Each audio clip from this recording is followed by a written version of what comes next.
Hello there. Today I'm taking a look at a wine from one of Australia's, arguably Australia's leading Riesling producers. This is Jeffrey Grosset, and it's Grosset's Polish Hill Riesling 2022. So Polish Hill in the Clare Valley. Now the ethos at this winery is tiny production of handmade single vineyard wines.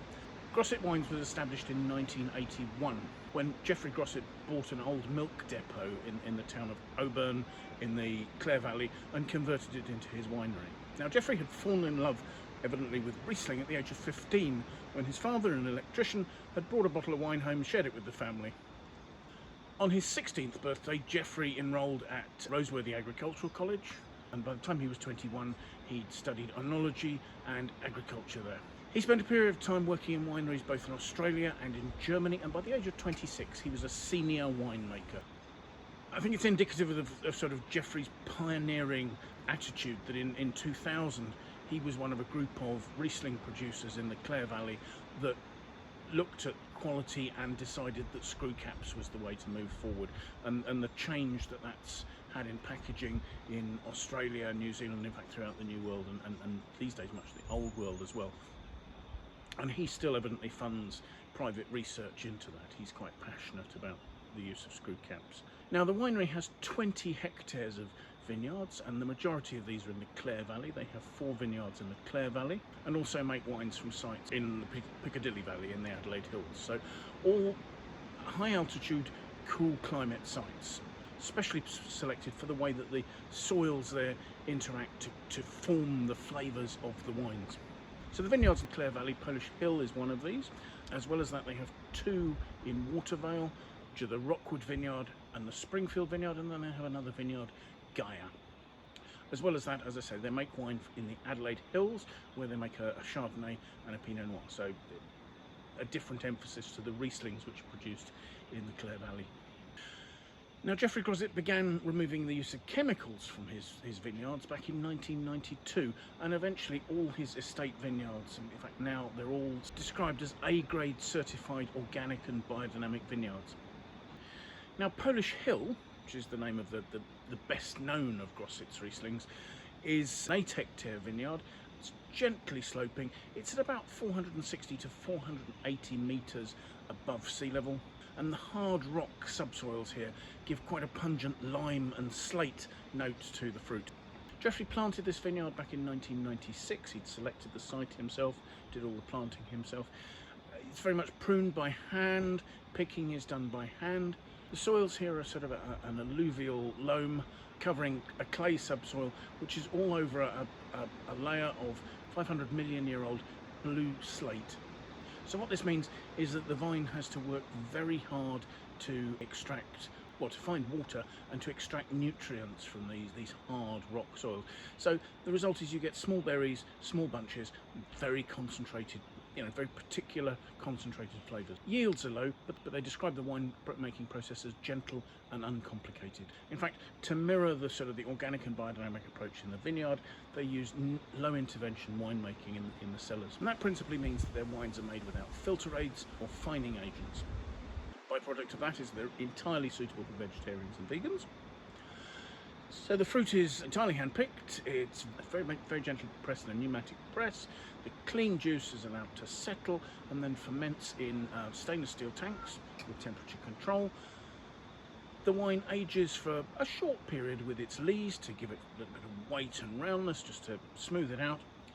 And it's bottled and is normally actually released for sale on the 1st of September in the year of the harvest. And they make a point that actually everything is bottled on site, nothing's shipped out to be bottled anywhere. So there's a sort of a total control of the vineyard through the winery, so that everything can be assured by Grosset. So let's have a look at the wine, see what we make of it, shall we? First thing to say is you've got a very pale, almost water white sort of colour there. As I'm swirling it, it's not particularly forming tears on the glass. I mean, the wine is 12.9% alcohol, its label says, so it's not going to be as light as some Rieslings, but it's clearly not that viscous. So let's see what we make of the aroma, shall we? The aromas are a peculiar combination of pungency and being quite restrained. There's quite a vivid limey note there, but it's not pure lime. It's lime overlaid with, it's got slightly waxy notes, and it's got slightly chalky notes as well. There certainly is a mineral aspect to that. Whether it's chalk, whether it's slate, who knows. But as I say, there's that mineral touch there. So let's have a taste.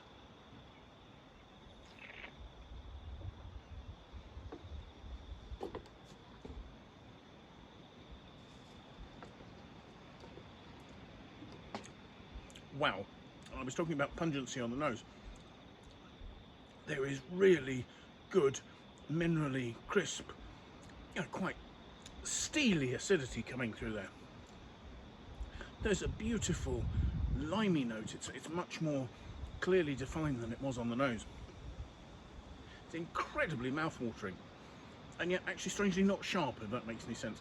There's actually a weight to the fruit and a roundness. There's a texture to the fruit. I think that's the lees aging element possibly coming out there. It's sort of just got that bit of roundness, that's stopping it from seeming too lean and too harsh. But there really is that sort of very precise, very steely acidity runs right the way through that. That's very impressive indeed. Just the intensity of the fruit. There's not a lot else to see around it, but wow, that's just such a linear, limey, mineral note running through there. It's a lovely long finish. It's lovely and clean. It's completely dry. There's not a speck of sugar in there. And you can just, there's a liminess, and then there are just these hints of lime peel, that sort of pungency really coming through there. And then it finishes with that, I don't know, slatey, I suppose, rather than chalky necessarily, but it is that mineral note that's there right at the finish as well. And persists really well too. So yes, a really impressive wine. I can see why Grosset is so highly reputed. This is a wine that clearly shows that. Now the winery's notes suggest that this is a wine you could age for 25 years. I would imagine that is absolutely correct.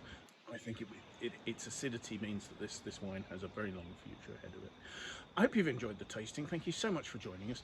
If you have enjoyed it, please press the like button. If you'd like to see more, please sign up and follow us on YouTube. It would be fantastic to have your support, and that way you can set a notification and you'll be told every time we release a new video. Do please leave any comments you have in the feedback box below, and I will leave a note so that you can find out the pricing and the availability of this wine and some of the background details that we've got there if you follow that to the Wine Searcher website. So again, thank you for joining us, and do see if you can find some time to come and join us for another tasting in the very near future, won't you? Thanks again. Bye for now.